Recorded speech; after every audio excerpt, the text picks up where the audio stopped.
of the biggest lies is when people say this quarterback just processes fast. Okay, but what does that really mean? Elite quarterbacks are not some superhuman. Their eyes don't move faster. Their brain isn't magically operating at another level. What actually separates them is something called chunking. Once you understand it, you'll never really watch quarterback the same way again. A young quarterback, they see the game in separate pieces. Corner, safety, linebacker, all those things are independent when you don't really understand the game. When you're playing at a high level, all this information is grouped together so we can process it at the same time. But elite quarterbacks, they chunk that information. That means they don't need to see all the pieces to understand how all 11 of them work together. They don't see individual defenders. They see one defensive picture. Middle of the field close, corner depth, flat defender leverage, and they don't even know that they're processing all these things at the same time. Their brain compresses it into like a single bit of recognition. And that's exactly what reps are. They're just building in practice. You're not just learning plays, you're training your brain to compress information faster. This is why people say the game looks slower to elite quarterbacks. Not because the game actually slowed down. Their brain just simply recognizes pictures faster than others. A new quarterback is constantly trying to solve a problem in real time, and they're processing every piece of information. And that's why you see these big jumps between college and the pros, or high school and college. But the elite quarterbacks, they've seen this structure thousands and thousands of times. Their brain predicts the answer before the defense even fully reveals itself. That's not talent, it's trained pattern recognition. And that's where modern defenses become really interesting, because defensive coordinators understand chunking too. So defenders are now built specifically to manipulate the quarterback's recognition processes. What you see at the start is not where it finishes. They're not just trying to stop your route combinations, they're trying to make your brain build the wrong picture. And one of the defenses that causes so many problems is Tricky Tampa 2. It's one of the best examples because it causes so many problems for quarterbacks. It looks like one thing but quickly becomes something else. It causes dangerous plays for offense. But here's why. Structurally, Tricky Tampa 2 looks identical to cover 3. Middle of safety field present, corner depth and alignment feel similar. Underneath spacing feels similar as well. So the quarterback immediately starts chunking the picture into, okay, this is cover 3. That's exactly what the defense wants. Now this is Caleb Williams against another Tricky Tampa 2 variation. Now this is a great example of a defense doing a great job to mess with that chunking of information, right? If we see here, we start with the middle of the field safety in the middle of the field, getting all indications that we're going to be in some sort of one high coverage. Could be zone, could be man. We're not sure, but we're thinking one high coverage.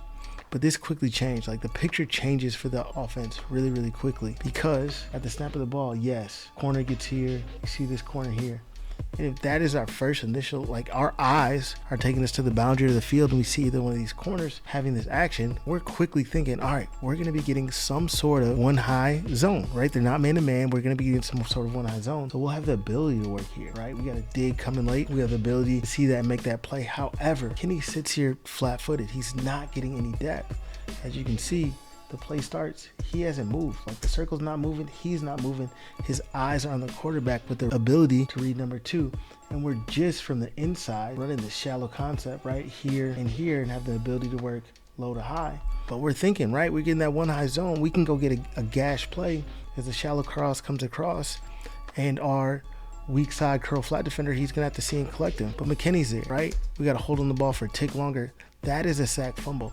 Those are the plays that just affect us over and over again. It's the mental capacity to see this go from this one high to 2 really, really quickly and be able to diagnose and being able to operate in that. Now, if we were in like old school, right, Tampa 2, you would have free safety here, corner here, safety here, and then the might be the runner here. He would be the guy who'd be responsible for trying to take away that in cut by number 2. We'd have the ability to throw that. That's not what we're getting here.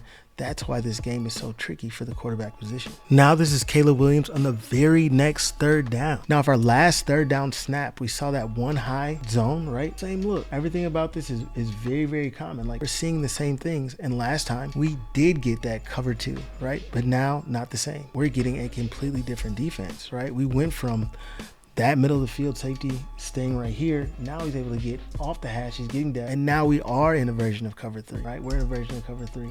But this is just different, right? And it's the ability for quarterbacks to see things, diagnose it that quickly, get off of 1, get off of 2, and try and make a play down the field, right? Same sort of action, right? Number 2 still running the in cut. It's just different. Who's taking it away now? It's no longer McKinney, right? Because he last time was that Tampa 2 hole player.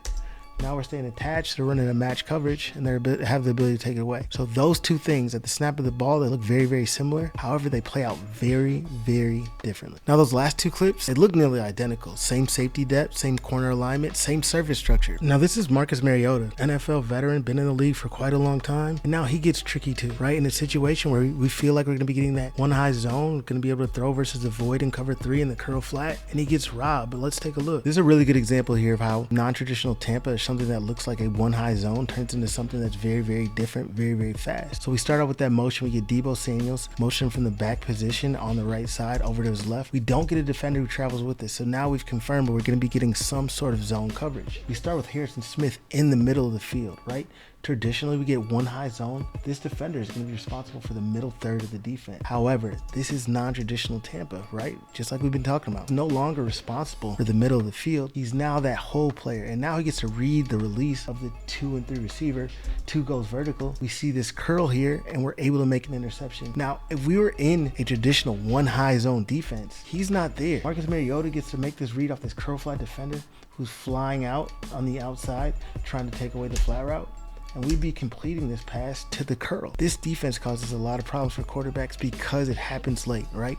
We see the initial start of the defense at one high zone, and it quickly transforms into something else. Now, all those coverages all start looking just like one high zone, like prototypical cover 3, quickly turned into something else. It's so easy to understand how these things look identical. They start from the same depth, same corner alignment, same surface structure, but it's really, really difficult to see the thing that gives it away. Free safety's feet, his ability to get depth. In true cover 3, the free safety, he's playing the middle third, being able to split the 2 vertically traveling receivers. He's urgently getting to the top of that deep third, but in Tricky Tampa 2, his feet are flatter. He's able to read the quarterback's eyes. His depth is slower. He's not in a hurry. He's ready to take away any in-breaking route because he doesn't have to get that same depth. It's just so much different in terms of how we read plays and how we get to things when we're playing against this Tricky Tampa 2 versus a typical cover 3. The best quarterbacks in the world are not just the best throwers of football. They've trained their brain to organize chaos faster than everybody else. And now you know what to look for. Next time you watch a game, watch the free safety. Watch him before the snap. He's in the middle of the field. Is he on the hash?